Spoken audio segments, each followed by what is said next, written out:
પવન લઈ ગયો ને બારીએથી સીધો અહીંયા દરવાજો થઈ ગયો પેક અને દરવાજાનો લોક હતો આપણો ઓટો લોક જેમની એક ચાવી સાબજી આગળ હોય ગાડીમાં ને એક ચાવી અહીંયા અંદર ટીંગાતી હતી એટલે કોઈ ઓપ્શન નહોતો કે દરવાજો ખુલી શકે આખો એપાર્ટમેન્ટ ભેગો થઈ ગયો કે સિયા પુરાઈ ગઈ હાલત થોડી ખરાબ થઈ ગઈ. Very good morning. Ram Ram Sitaram, જય શ્રી કૃષ્ણ, જય માતાજી, જય ગોપાલ, જય ઠાકરધણી, જય જલારામ, જય જિનેન્દ્ર, જય સ્વામિનારાયણ મહાદેવ, હર હર હર મહાદેવ. કેમ છો? મોજમાં જ રહેવાનું, કારણ કે વાગ્યા છે અત્યારમાં 7:10 ને બસ હવે આપણે ફ્રેશ થઈ ગયા, દીવાબત્તીને બધું કરી લીધું છે અને અહીંયા આજે આપણે આ 9 બરાબર મૂકી દીધી છે કારણ કે પ્રજ્ઞા થોડી ફ્રેશ થવામાં એમાં બીજી છે હમણાં. તો કંઈ નહીં, કીધું ચલો થોડું ઘણું જે આપણાથી થાય એટલું કામ આપણે કરાવી લઈએ. અને બાકી પ્રશ્ન આજે સવારમાં એવો આવ્યો છે કે કપડાં થઈ ગયા છે વધારે અને સૂકવવાની જગ્યા આજે ટૂંકી પડે એવું છે કારણ કે થોડાક દિવસ આપણે હમણાં ધોયા નહોતા તો ભેગા થઈ ગયા છે બધા કપડાં. તો હવે એકી સાથે ધોવા કે કઈ રીતે ધોવા ને એ પ્લાનિંગ કરે છે પ્રજ્ઞા. તો કીધું કંઈ નહીં, સવારમાં એક ગાણું કરી નાખીએ, બપોર થતા સુકાઈ જાય એટલે પાછો બીજો ગાણું કરી નાખીએ મશીનનો એટલે એ સુકાઈ જાય ને પછી સાંજે ત્રીજો કરી નાખીએ એટલે સવાર થતા એ સુકાઈ જાય. સવાર બપોર સાંજ જેમ આપણે દવા કે કંઈ ડૉક્ટર આપતા હોય કેમ 3 ટાઈમ લેવાનું એ રીતના કીધું 3 ટાઈમમાં આપણે છે ને કપડાનો ગાણો કાઢી નાખીએ. તો કંઈ નહીં, બસ હવે મસ્ત મજાનો ચા પાણી આપણે મળી જાય એટલે જલસો પડી જાય અને છેલ્લી જાય એમ નથી છેલ્લે એમ લગભગ કટોકટીમાં થશે. અને બાકી તો બસ સિયાબેન શું કરે છે જોઈ લઈએ આપણે. સિયા દીકરા, ગુડ મોર્નિંગ, જય શ્રી કૃષ્ણ, એ લામ લામ. હા હું ગલતી હતી તો બેન બા એના કામમાં વ્યસ્ત છે કઈ આપને રિસ્પોન્સ ન આપ્યો. જો કે હજી તો નાની છે, રિસ્પોન્સ ક્યાંથી એમ આપે. તો કંઈ નહીં, બસ આવું કંઈક છે સવારમાં. હવે પ્રજ્ઞા આવી જાય ફ્રેશ થઈને એટલે આપણે ચા પાણી પી લઈએ અને પછી જોઈએ છે આગળ શું થાય છે હવે કપડાનું. ગુડ મોર્નિંગ, જય Shri Krishna. Very good morning, જય શ્રી કૃષ્ણ. ના સવારમાં છાશ કે કરી એવી એમ અમૂલમાં જઈને હચોડી હું આવું એ કઈ નહીં. પેલા કપડાનું શું કર્યું કે નતું? ઓકે, કઈ વાંધો નહીં. બાકી ચાનું પાણી ઉકળે છે અહીંયા આપણે બુધવારે આજે કયો વાર? સોમવાર છે, પાછો બુધવાર આંબો આવ્યો. 6 દી થઈ ગયા ને એટલે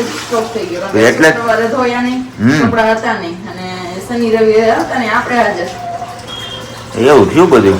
અરે તમને લોકોને પૂછવું, ચણા આપણે જે અત્યારે આવે છે લીલા એના ફોતરા એ કે લીલામાં આવે, ભૂકા વિતરમ ન આવે તો લીલું કેમ? એટલે કે ઓલા લીલા હોય એમના હિસાબે લીલામાં આવે કે લીલા ચણા હોય એટલે લીલામાં આવે. શાકભાજી એવું છે લીલા કચરામાં તો એ શાકભાજીમાં આવે કે શેમાં આવે? કે કઠોળવામાં આવે? પણ ભલે કઠોળમાં આવે, ભીના કચરામાં આવે, લીલા હોય એટલે કાંઈ વાંધો નહીં. એમાં નીચે થોડાક જેટલા ચપટી કે જેટલા હોય એમાં શું થઈ ગયું કેમ? હવે કાઈ ન થાય, કર નાખ્યું એવું એટલે હાલે. આપણે તો હાલે જ ને બધું. હકાવાનું, દોડાવવાનું, હકવાનું નહીં, દોડાવવાનું. સવારમાં લફરટ લવાઈ ગઈ કેમ કે હાઈ જે સિયા આવતી ને એમની યાર મને થાક લાગ્યો તો હોઈ ગઈ હતી. શુક્રવારે આપણે શનિવારે આરામ થયો નતો, રાજકોટ ગયા હતા તો હરખી નીંદર ન થઈ. પછી હાજે જે આપણે બીટવામાં એમાં બીઝી હતા તો એમ ગયું તે દિવસે શનિવારે સવારે વહેલી જાય ગઈ ને રવિવાર સવારે વહેલી જાય ગઈ એટલે ઊંઘ થઈ નતી તો કઈ ખાઈ ગઈ. તેના લીધે હોઈ ગઈ. એન્જોય કરે છે, ઓલો ડાગલો બોલે છે ને મહી રોહે ડાગલો રોહે બે કરશે ત્યાં થઈ જાય વિડીયો. હાલે છોકરા વડાને આવું કરવું પડે, બીજું તો કેમ કરવાનું. અને બાકી એક કમેન્ટ હતી કે તમે એકનું એક કરો છો તો મજા નથી આવતી વિડીયો જોવાની. તો સોરી, અમારી પાસે આ સિવાય કોઈ ઓપ્શન નથી કેમ કે હું બોલીશ તો પણ તમે એમ કહો તમારે એકને જ દીકરી તો ભાઈ એ નાની છે તો પોસિબલ નથી થાય. એટલી મહેનત અમે બી કરી, અમને બી ઈચ્છા થાય કે કંઈક નવું ટ્રાય કરીને બતાવીએ. હું કયો સાબજી? બરોબર છે, પણ અત્યારે તો હાલ પૂરતું શક્ય નથી આપણે છે એ કરીને બતાવીએ છીએ, ટ્રાય કરીએ છીએ કરવાની. ગમે તો જોઈ શકો છો, ન ગમે તો સ્કીપ કરી શકો છો. નથી ગમતું એ માટે સોરી, કદાચ તમને ન મજા આવતી હોય તો. અમારા આ ખૂણો તો સિયાબેન નો જ ભરાઈ ગયો છે. સિયાબેન નું સમજો એમને ઓલું પડે નહીં. વોકર જોજે હલે હે પાછી સિયાબેન ને અહીંયા લઈને માલિશ કરતી હોય ને ક્યાંક આવે ને ઉપરથી ધાપ દાઈ ને જોઉં છું બધું પણ એ કઈ હલતું નથી. આ મળે છે પણ નીચે રાખો કોણ હોય ગયું ખાલી આટલું જ બહાર છે. તો વાંધો નહીં, એટલે ડર નથી. એ જ મેં પેલા જોયું, સેફટી પેલા વિચારવાની પછી જગ્યા ગોચવાની. હા, બ્લેન્કેટ મૂકવા છે. ને બાકી હજી અહીંયા અમારે આ ખીચડો જામી ગયો અહીંયા અત્યારે. રમકડાનું સ્પેશિયલ છે એટલે એમાં કઈ હલચલ થાય એવું નથી. આ તકિયા અને બ્લેન્કેટ્સ એની અંદર જવા દઈએ. હવે આ બ્લેન્કેટની જરૂર નથી આપણે. ઓકે, કઈ વાંધો નહીં. અને રાજકોટ ગયા હતા ને તો ત્યાંથી જ આમ મસ્ત મજાનું શું કયો આને તમે? આપણે પેલા નાના હતા ને ત્યારે પેલું કરતા ખબર? પેલા આવેડીના સૂકા પાન હોય એના બે આટલા કટકા કરવાના, બકરીની લીંડી લેવાની, બકરીની લીંડી ગોતવાની અને પછી એમાંથી આવા ફરફરિયા બનાવતા. અમે એને ફરફરિયા કહેતા. તમે લોકો શું કયો નહીં ખબર નહીં, પણ જો આ રાજકોટમાં આવું મસ્ત, આવું જુનાગઢમાં ક્યાંય ન મળે જોવા. હા, હવે અહીંયા કદાચ આપણે મળે તો ખબર નહીં, પણ સિયાને આમ નથી, બહુ એન્જોય થાય છે અને મસ્ત મજાનું છે. સાબજીને કહેતી હતી કે તમે ગયા ને લેવા એટલે એક જ લેવા, કદાચ હું હોત ને તો 2-3 લઈ લેતા જવા, કેમ કે આપણે ખબર છે કલરફુલ છે એટલે એમને જોવું બી ગમે અને પ્લસ આવી રીતે આમ કરીએ તો થોડું થોડું હલે ને તો બી મજા આવે. અને પવનમાં બહાર હોય તો ફૂલ હલવાનું જ છે, આ ફૂલ ફરે એટલે એમને મજા આવતી હતી બહુ જોવાની. તો મસ્ત મજાનું આવું કંઈક લેવા હતા આપણે. અને વોકર અત્યારે મૂકી દીધું છે અને વોકરને લઈને એક કોમેન્ટ હતી કે વોકરમાં ન બેસાડાય, કે ડોક્ટર ના પાડે છે. અમને બી ડોક્ટરે ના પાડી. એક કોમેન્ટ એવી હતી કે ન બેસાડાય, પછી એમાં 2 બીજી કોમેન્ટ હતી કે હા અમને પણ ના પાડી હતી ડોક્ટરે. તો સોરી, આપણે એવો કોઈ આઈડિયા નહોતો અને આપણે લેવા છીએ અને મેં લીધું છે એ માટે કે જ્યારે સિયા બેબીને આપણે ખવડાવશું, શરૂઆત કરશું ને તો ત્યારે એમાં એમને ઊભી રાખી હોય ને તો એ બંને હાલવાનું બી કરશે અને એમાં હારે એને આગળ પાછળ ગયા રાખીને એવું કરે તો એમની માટે જમી લે ને, એમના માટે એવી આદત પાડવા માટે લીધું છે. એટલે આપણે જમવાની જે ફૂડ ચેર આવે છે એ નથી લીધી અને એમની જગ્યાએ મેં વોકર લીધું છે. એ છે બ્રેક વાળું છે, એવું કંઈક છે. કેમ સર કઈ રીતના યુઝ કરીએ એ તો અમે તમને પછી બતાવશું. અત્યારે મૂકી દઈએ. અને આ છે સ્પેશિયલી સિયા બેબીના ટોયઝ નું રમકડા. આપણે નાના હતા તો એક અવડું કઈ નહોતું બેલું રમવાનું, તો કે હું તો રમી જ નથી. અમને ગામડે કઈ મળતું નહીં ભાઈ. અમને આપણા પપ્પાએ મમ્મીએ કઈ લઈ દીધું નહોતું, કેમ કે રોજ ઉઠીને બિચારા વાડીએ જતા હોય, એમાં આપણા માટે રમકડા ક્યાંથી લાવે. તો અમને કોઈ રમકડા નથી મળ્યા. સાહેબજી ઘણા ખરા રમકડા એ રેમાય છે કદાચ, પણ આપણે તો બસ સિયા બેબી નો શોખ પૂરો કરીએ છીએ, કે આપણો શોખ પૂરો કરીએ છીએ. સિયા બેબી નો જ ન કહેવાય કે એમના રમકડા લઈ દઈએ અલગ અલગ ને આપણો શોખ પૂરો થઈ જાય. આપણે એમ થાય કે આ રમકડું મસ્ત છે લઈ લઈએ, આ લઈ મસ્ત છે લઈ લઈએ. તો અત્યારે આ છે. અને બીજી આ વસ્તુ કે અમે બહુ ઓછા લીધા છે, પણ જે બીજા બધા લઈને આપ્યા છે ને સબસ્ક્રાઇબર તરફથી એ બહુ વધારે છે. એ બહુ બધા છે. અમે જે લાઇટિંગ વાળા ને છે ને એમ લીધા છે. આવું અમે એક બી રમકડું નથી લીધું. આ 2 વિહારભાઈ ને મીન્સ કે પ્રિહાનભાઈ એને લઈ દીધા હતા. રમાબેન તરફથી 2 બોક્સ આવ્યા હતા અને હજુ એક છે, એ હજી કોઈ એક તરફથી આવ્યું હતું. સાહેબ જ્યોતિમાસી કે એમનું કોઈનું છે, આઈડિયા નથી કે યાદ નથી મને, એટલા માટે. બાકી અમે સોફ્ટ ટોયસ એક આ વાળું અને લાઇટિંગ વાળા જે રમકડા છે ને એ 2-4 અમે લીધા છે. લાઇટિંગ વાળા રમકડામાં મેન લાઇટિંગ વાળું રમકડું છે મારી સિયા બેબી નું ફર્સ્ટ જે મોકલું છે રમાબેન, કેમ કે આ એમની ઢીંગલી મોકલેલી છે, બહુ મસ્ત કામ આવી. અને આ જોતી હતી ને એ પછીથી જ અમે લાઇટિંગ વાળા બીજા રમકડા લીધા. કેમ સાહેબજી?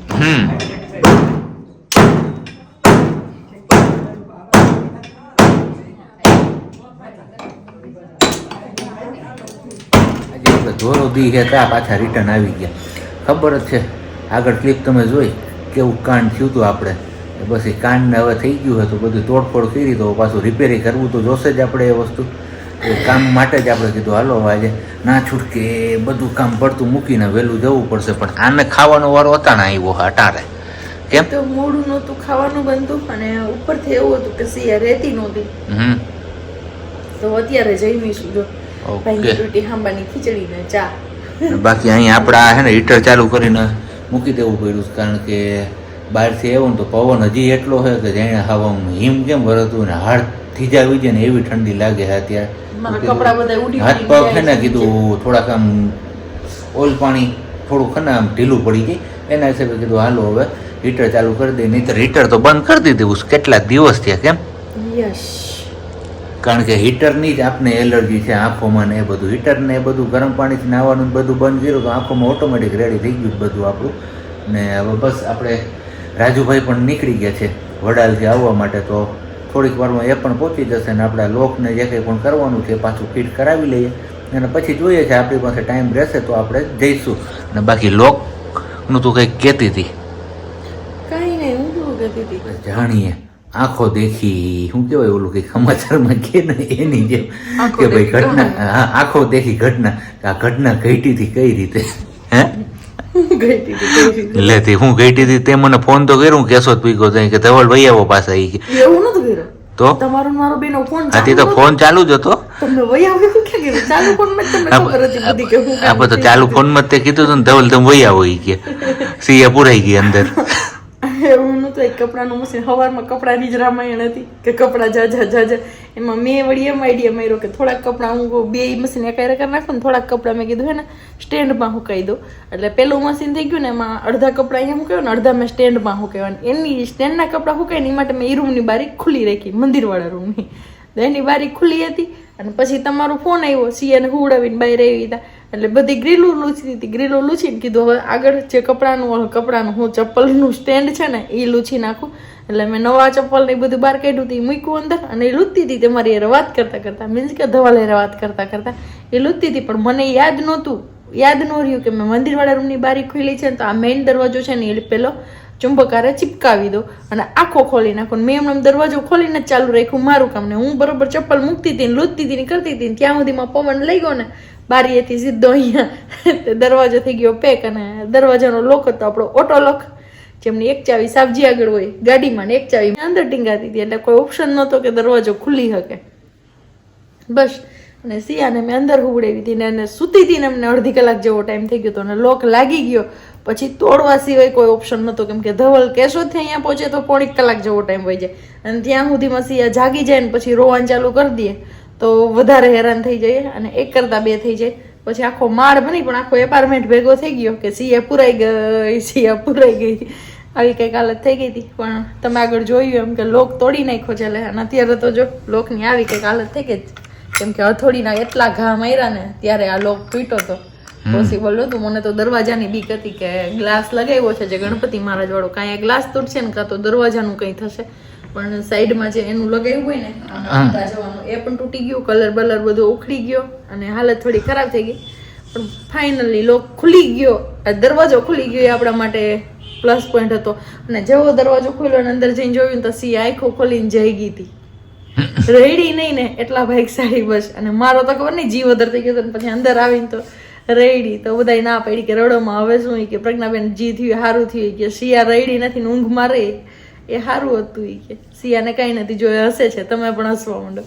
તો બસ આવો કંઈક કાન થઈ ગયો. પણ એમના પરથી એક જાણવા મળ્યું કે કોઈ દિવસ આવો ઓટો લોક ના રાખો અને ઓટો લોક રાખો તો પૂરેપૂરી સેફટી રાખો. કેમ કે આમાં પણ અમને એક બટન આપ્યું જ હતું આ વાળું ખોલી નાખીએ ને આવી રીતે અંદર જતી રહેતી તો લોક ન થાય. પણ એ આપણે કઈ યાદ જ ન આવ્યું સી આવ્યા પછી કે હવેથી આ બટન આપણે આવી રીતે જ રાખીએ કે કોઈ દિવસ લોક ન લાગે. પણ આપણે એ બટન ક્યારે યાદ જ ન કર્યું. હું અત્યારે યાદ કરતી હતી જયારે લોક જોતી હતી ને ત્યારે કે આ હતું આપણી આગળ ઓપ્શનમાં કે સિયાના જન્મ પછી આપણે આ બંધ ન કરીએ, આ બંધ કરી દઈએ જેથી કરીને ઓટો લોક ન થાય. પણ આપણને યાદ જ ન આવ્યું. તો કે ને કે ભગવાન ક્યારેક ભૂલ ખવડાવે તો બસ આજે એક ભૂલ ખવડાવી જેનાથી આપણે સબક પણ મળી ગયું જાણવા કે આ ન કરવું જોઈએ કે આવી વસ્તુ ન રાખવી જોઈએ. ને એના કારણે મેં અત્યારે બધામાં સેફટી ડોર આવે છે જે સેફટી ડોરના શું કહેવાય guard, safety guard, door guard એ બધાના મેં મગાવી લીધા છે. પેલી રૂમનો, આ રૂમનો, ત્રણેય રૂમનો અને આ વાળા દરવાજાનો, ચારેય દરવાજાના સેફટી ગાર્ડ મગાવી લીધા છે. અને પ્લસમાં જે આ કોર્નર છે એમાં લગાવવાની પટ્ટી પણ મેં મગાવી લીધી છે તમને પૂછ્યા વગરની. કેમ કે હવે સિયાની સેફટી આપણે થોડીક વધારે જ રાખીશું. તો રાજુભાઈ આવ્યા હતા અને બસ આપણી આ જે લોક સિસ્ટમ છે એ લોક સિસ્ટમ થઈ ગઈ છે ફિટ ફરીથી. અને જમવામાં અમારે મોડું થઈ ગયું છે. કેમ તો શું કરવું બીજું તો તમારે બેનબાને જો અહીંયા ઢીંગલી ચાલુ કરીને દીધી છે રમાબેન વાળી ને બાકી જમવામાં હાલે છે આજે આપણું આવું મેગી બાફેલી હો. નકર આપણે વઘારેલી હોય છે તો આજ બાફેલી ખાઈ લેવાની છે કોયલા વિનાનું ગાય. તો હાલો પેલા હવે ફટાફટી આપણે વારું પાણી કરી લઈએ ને પછી મળીએ છીએ મસ્ત મજાના એક સુવિચાર સાથે. 10નો ટકોરો થઈ ગયો છે અને અગાઉ કીધું હતું એમ આપણે જમવા બેઠા ત્યારે કે બસ હમણાં થોડીક ક્ષણોમાં આપણે મળીશું બ્લોગના પૂર્ણ વિરામ સાથે. પણ એમાં એક મસ્ત મજાનો સુવિચાર તમારા લોકો સાથે આપણે શેર કરીશું. તો એ સમય આવી ગયો છે અને એ બ્લોગ પણ પૂરો કરવાનો સમય થઈ ગયો છે. તો જતાં તમારા લોકો સાથે આપણે દરરોજ જે સુવિચાર શેર કરીએ છીએ એ જ રીતના સુવિચાર શેર કરી અને પછી બ્લોગ પૂરો કરીએ છીએ. તો સુવિચાર કંઈક એવો છે, જિંદગી છે ને જિંદગી એ એક રમત છે. એટલે હવે આપણે જ નક્કી કરવાનું છે કે આપણે રમતવીર બનવું છે કે રમકડું બનવું છે. સમજાય તમને? વંદન છે આ વાત. બાકી તો તમે જ લોકો હવે કહેજો કે આ વાત સાથે તમે લોકો સહમત છો કે નહીં. બાકી હવે મળીશું આપણે આવતીકાલે નવા બ્લોગ સાથે. ત્યાં સુધી બધાને બબાઈ, ગુડ નાઇટ, જય શ્રી કૃષ્ણ. શાંતિથી રહેજો અને શાંતિથી રહેવા દેજો.